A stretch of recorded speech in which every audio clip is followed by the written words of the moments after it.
Welcome back to TarHeelIllustrated.com, and if you're watching on our YouTube channel, Tar Heel Illustrated, I'm THI staff writer Jacob Turner, and joining me today, THI publisher Andrew Jones. Andrew, football has obviously been the biggest topic of discussion over the past couple months, and rightly so, as we're right in the middle of football season right now. But we're here to talk some Carolina basketball, switching things up a little bit today. Carolina basketball practice has officially started, and the buzz around the basketball team, the basketball program is slowly and steadily coming back. Obviously, it's going to be a bit of a weird year with COVID and 2020 and everything that has gone on. The schedule's not out quite yet. Carolina's still trying to determine who they're going to play, when they're going to play them. So it's definitely going to be a weird year, and then a lot of moving parts over the next couple of weeks as Carolina prepares for the season. But Andrew, Carolina basketball practice is officially back. Carolina basketball is officially back, and it's an exciting time. So middle of October and basketball practice is underway. It reminds me back in the 80s and early mid-90s when they used to start in the middle of October back then. The Midnight Madness used to be October 15th or a Friday near October 15th. So, Hey, man, I'm getting used to weird. I mean, we don't even know the full schedule yet. I used to love when the basketball schedules were released in early August. Then it was pushed to mid-August, then late August. Now I'm just like, whatever. Just tell me when to play. I need a little bit of time in advance to get some stuff in order. Just give me a couple of days warning or something. Get my wife to switch around. She's a nurse, works nights, and get her to switch around her schedule to accommodate me so I can go cover games, and we'll roll with it. Exactly. We have gotten used to it, and I think if we watch the football side, I think they've gotten used to it. So now we're going to watch and see how the basketball program handles COVID and some of the complexities of it. I think they'll be okay. Not as many guys. They've been together working out since July. They've had a lot of work together already. They're going to dive in head first and get done what they need to get done. And the thing that most people listening to this or watching this probably want to hear is that a lot of what I'm hearing right now, very, very positive things about the Hoops Heels. You mentioned the schedule.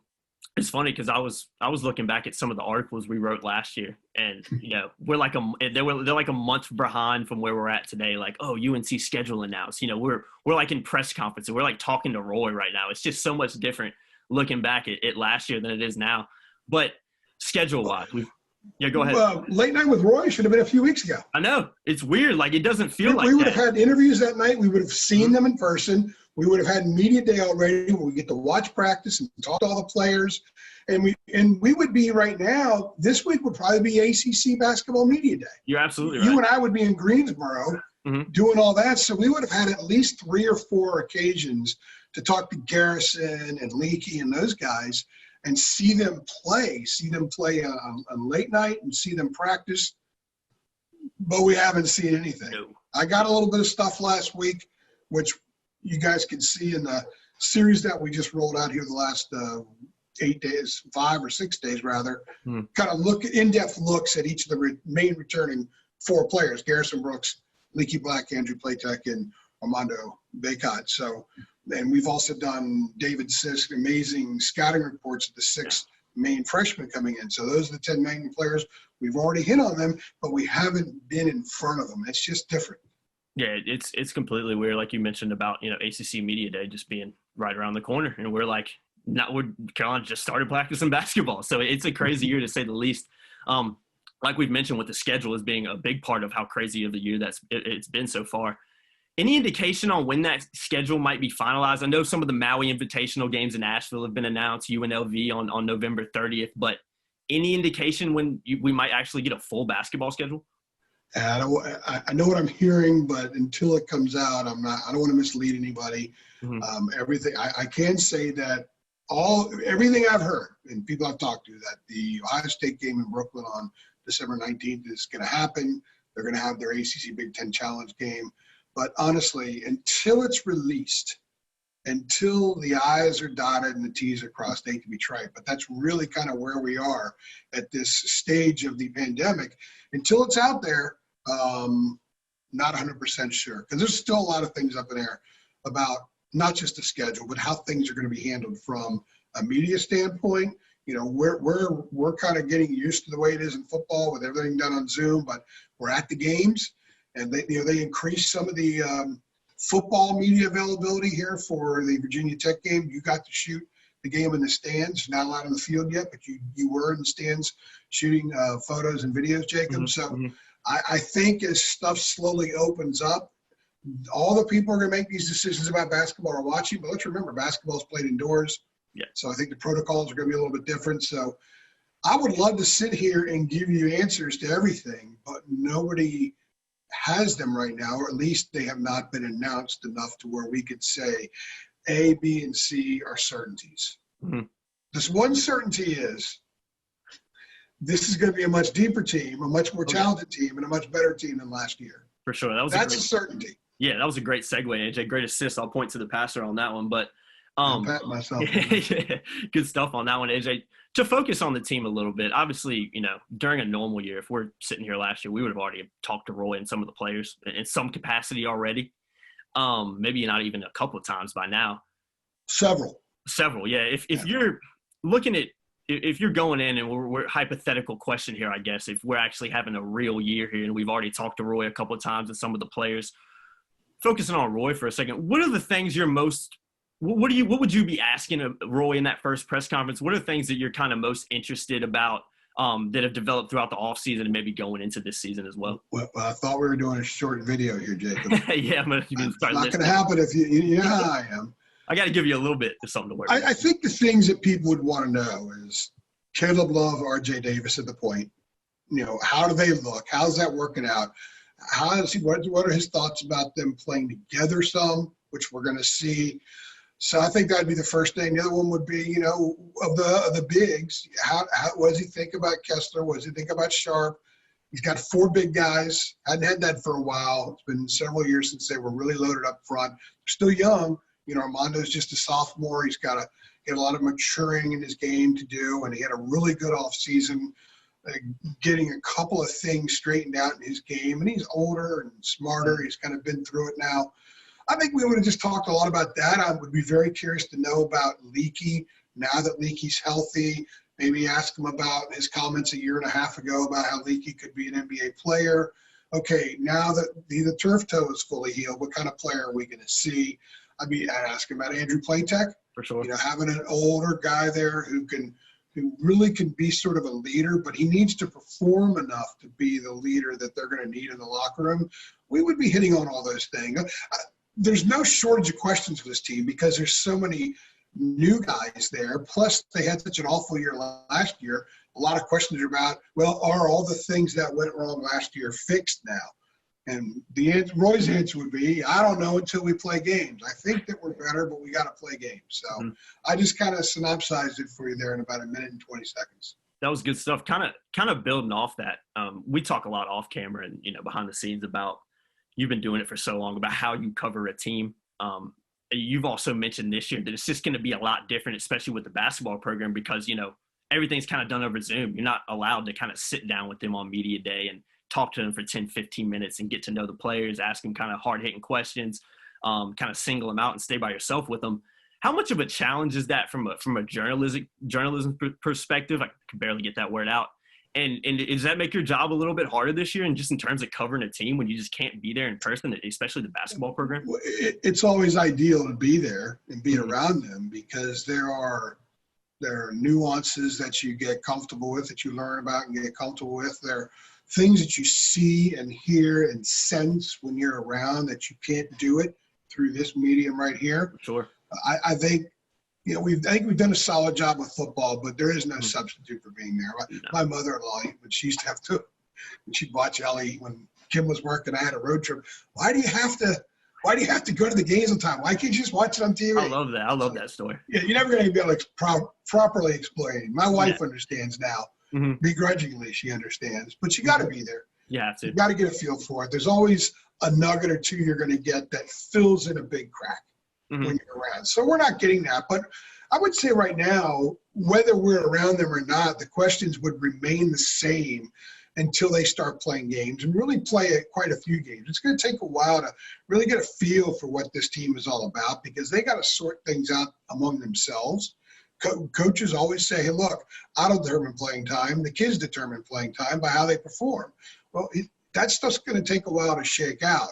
But it would certainly be fun to be around them and kind of get a feel maybe for some of the personalities. And I thought last year or 2 years ago on Media Day, some of the guys were talking about, the alpha dog of the freshman class. That was Nasir and Kobe.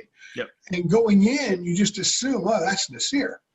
But everyone's answer was Kobe. Kobe White. You're like, okay, well, I'm going to pay attention to this guy a little differently now. And as it turned out, he was a much better player as a freshman than Nasir was, and a more important player for that team as well. So little things like that you get, and you suddenly change your focus and how you look at things. That can be really advantageous when covering a team. And also learning what their missions are, mission statement of a team. As I've told you before, I always cover teams based on what they say their reasonable mission statement is. Now, there are exceptions. Some of the Carolina football teams or Duke football teams I covered in the past, they say, oh, we won the ACC championship. I'm not going to judge them on that because that wasn't going to happen. NC State basketball under Sidney Lowe, we want to go to the Final Four. I'm not judging them by that. I'm not covering them with that mission statement in mind, because it's not going to happen. So with this team, I don't even know what kind of mission statement they would have. They just got to have all the pieces come together, shake stuff up, see how it sorts out.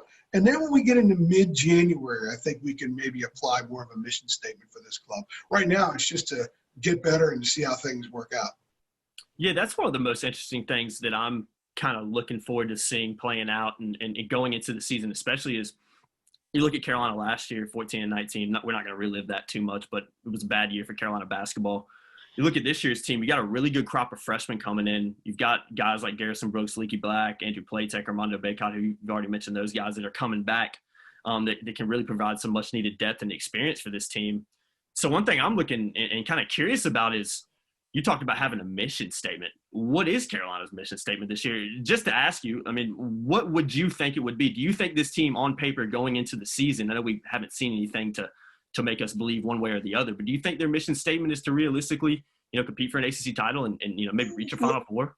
Well, I don't think that's the mission statement so much right now. I mean, it might be what they say that their goal is, but we got to, like I said, they got to find who they are. We haven't mentioned Anthony Harris yet. And the reason that we didn't focus on him in that series of returning players, because he played a handful of games, and he's still not 100%.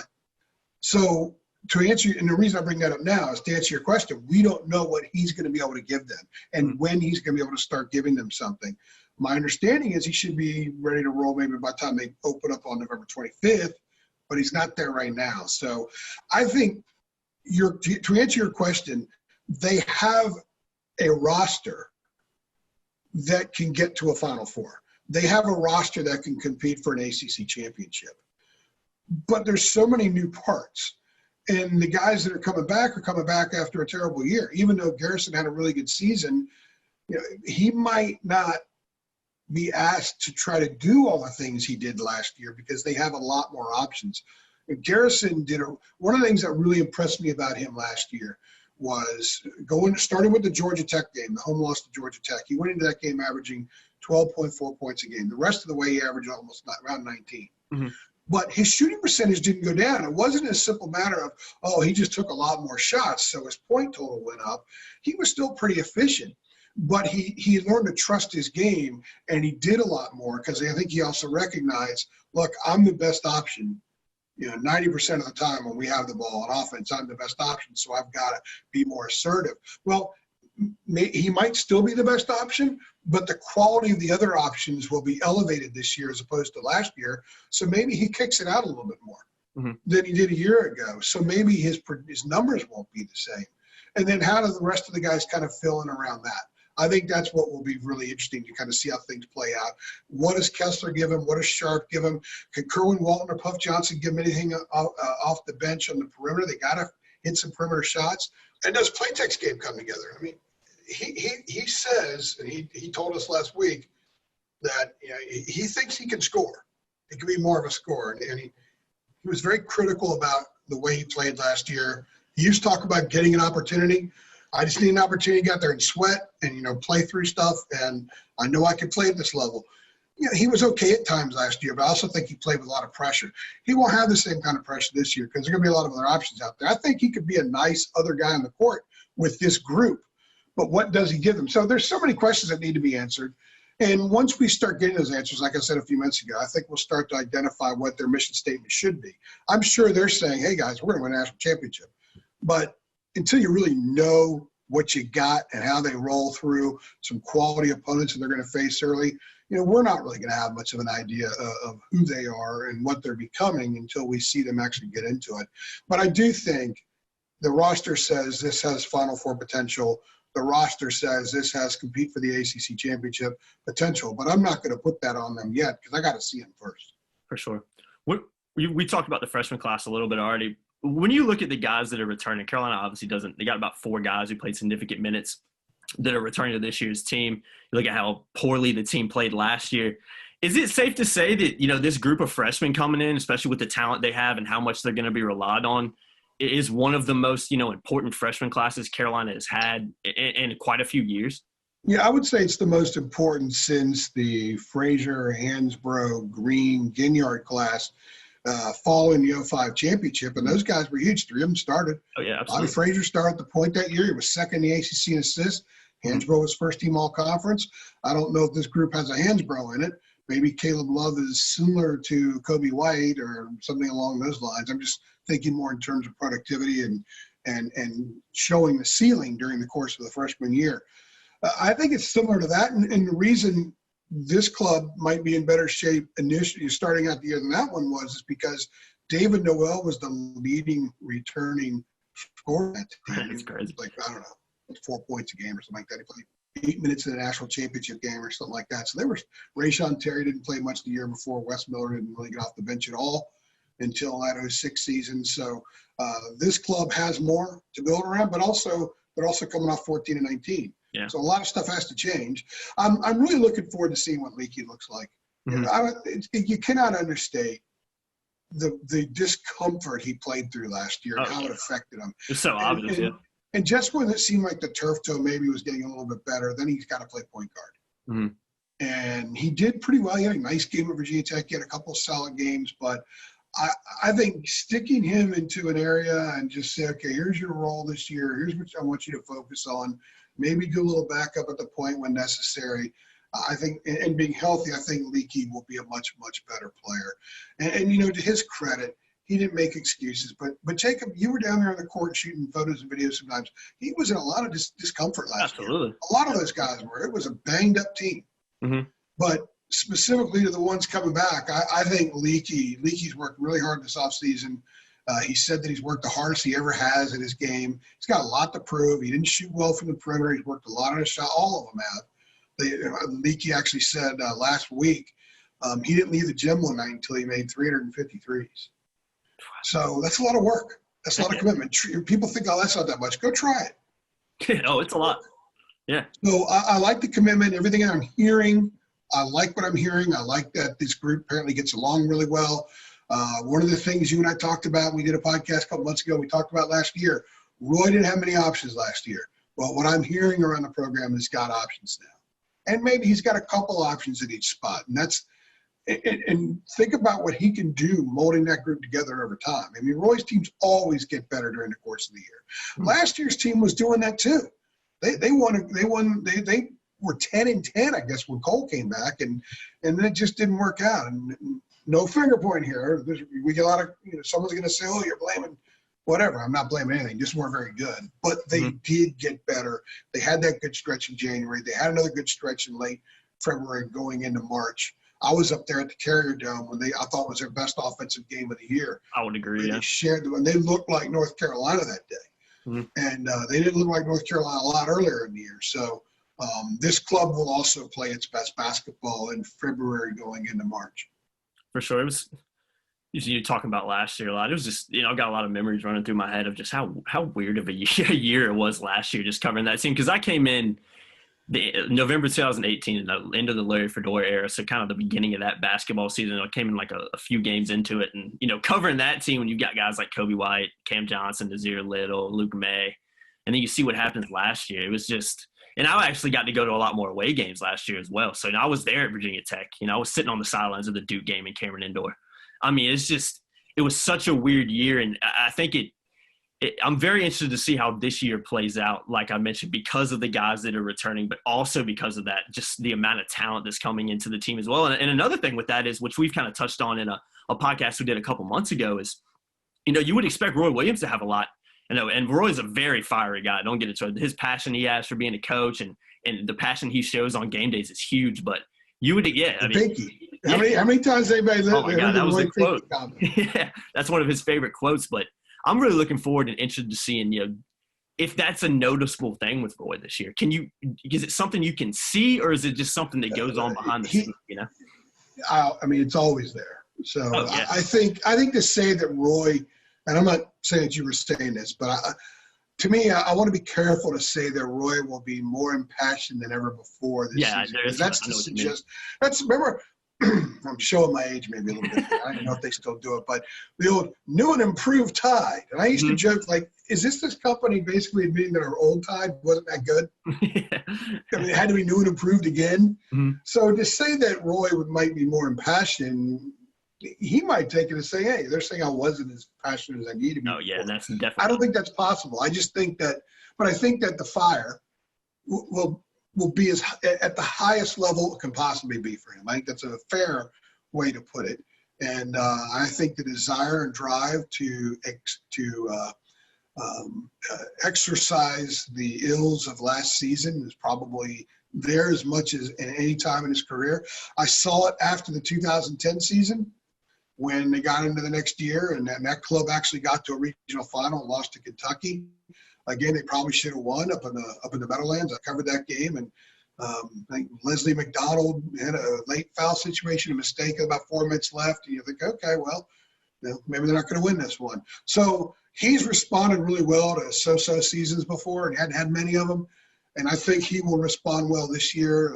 And I think he's got a group. Everything I'm being told, he's got a group that's totally dialed into what he's saying, and that's important too, because sometimes you get one or two kids that aren't always on the same page. When you have such dramatic improvements to make, it makes it a little bit more challenging. But everything that I'm understanding right now is they don't have anybody like that on the roster. This is a totally in sync group with each other and with Roy. Mm-hmm. Last question I'll leave you with, AJ. I always like to kind of ask you this ahead of football and basketball season, but you obviously love what you do. It's your biggest passion is covering sports, being a sports writer. How much are you looking forward to just kind of getting back out there covering the basketball team? I know it's going to be a lot different. It's going to be a different season with COVID and everything going on. But when you look at how Carolina was last year, the expectations of this year's team, the guys they have coming back, how much are you just looking forward to getting back out there covering this team and see how things play out? I mean, I've told you before, these are like lab experiments, and I always want to see how it comes out. And I'm driven to gain that knowledge, to learn and see something play out that you cannot script. That's one of the beautiful things about sports.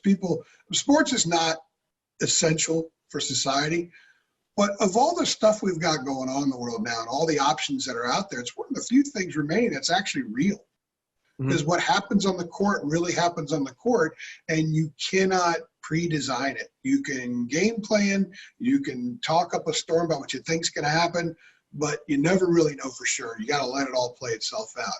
And with this group, I think it'd be a really neat story to write about Garrison and Andrew, especially Garrison because he started a lot as a freshman, played a lot on that team. He's been a major contributor from day one. Going through the way that they've gone through in that program and finishing things on a very, very high note, a very Carolina-esque type of experience. Neither one of them has really had that in the postseason yet. Second round, ugly loss to Texas A&M. Sweet 16 ugly loss when most everybody was sick. Cam Johnson throwing up in the locker room before Auburn in Kansas City. And then there was no tournament last year. And I guess technically they didn't miss the tournament because there wasn't one. Yeah, there just wasn't one. But 14-19 was 14-19. So now they get a chance to close things the right way. I'm a big fan of seniors, especially in basketball. So I would like to see them both play well and have seasons that they feel good about the rest of their lives because they're never going to get this chance again. So, yeah, I don't want to get all mushy and stuff like that. I've been a big fan of seniors, every program I've ever covered, and that's what I'm looking forward to. And I'm just looking forward to games. I'm very blessed to do this. You and I talk about it all the time. You never know what's going to be taken away from you. Exactly. I've somehow managed to stay afloat in this business, among the many challenges I've encountered, and every opportunity to cover a game, every opportunity to cover a presser, every opportunity to write a story and interview one of these coaches or athletes to me is a blessing. Yes. And I hope to continue doing it for a lot longer. It really is, especially when you consider you got a Hall of Fame guy, Mac Brown, over here. Well, and hey, let me go talk to Roy Williams over here, Yeah, and sorry to interrupt, but you're right. I should have said that too. It's an absolute. People aren't going to want to hear me say. I've covered some great coaches. One of them's 8 miles down the road. It was an honor and a privilege to cover them for 13 years, as I did. And I've covered UNC in various capacities for 25 years. And it's an honor and privilege to cover Roy. It's an honor and privilege to cover Mac. It was an honor and privilege to cover a guy like Tom O'Brien, as quality a dude as he was. So, yeah, that's part of it too. We have experiences that people would pay a lot of money to have. Absolutely. But we get to do it for our jobs. So it's a blessing, and I'm very excited about it. I love it. And, people don't want to hear this. They don't want to hear about that. Hey, no, I think they just want us to talk about the players. They want the goods, man. They don't want that stuff. Yeah, it's as we dive deeper into the preseason and get closer to the season, obviously we'll have a ton of content coming out on the players and no more mushy stuff. But you got to hear it. I mean, I agree with what you said with Garrison too. I mean, there was not a guy on that team last year that took a loss harder than Garrison Brooks. I joked at you before we got on camera, but you could watch a Garrison Brooks interview in the first 10 seconds without knowing the score of a game. You could watch one of his post-game interviews and know if Carolina won that game or lost that game. He was a guy that really took it hard. And the one that stands out to me was Wofford. And that was at Carmichael. Yeah. I'll never forget that game. I'll never forget that game afterwards. Mm-hmm. And he was giving me 3-word answers, and he was not happy. And I had to ask him some tough questions. Sometimes you got to ask the question. And you do it respectfully. The college kids, pros treat pros a little bit differently. But I had to ask the questions, and he didn't like it. And I don't blame him. But, I got the message through that, look, I'm just doing what I got to do. And so he looked a lot like that last year. And, when you're around a guy for a few years and you don't know him personally, but you kind of get a little comfortable with them and see what they're like after losses, which can be very revealing. As a human, as a person, it'd be kind of cool to see him have some success. For sure. I completely agree. I mean, you get to covering a team and just, getting to know some of the players and, cover. What was one of the first things I told you when you came on board about the NCAA tournament, going to the locker room? What did I say? About those interviews you get, you can kind of sit there with guys and talk to them for like 30 minutes. Well, no. This is after a game, after they get eliminated. Oh, after a game. The most human experience. Oh, yeah. I've had in this business is, when the game ends, the losing team's locker room opens up 15 minutes after a game ends. I know what you're going to say now, yeah. Walking into that in that locker room, 15 minutes after a team's eliminated. It's the most human experience I've had in this business. And I've had it a lot. And I've had it first round, second round, first round teams getting upset. And then, of course, 30-foot at the buzzer to win a national championship and walk into that locker room afterward. It's pretty cool stuff in a lot of ways because it's as raw and real as it gets. 100%. Well, thanks for hopping on here with us, AJ. If you guys enjoyed the video, as always, be sure to like, be sure to share, and we'll see you guys in the next one. Thanks.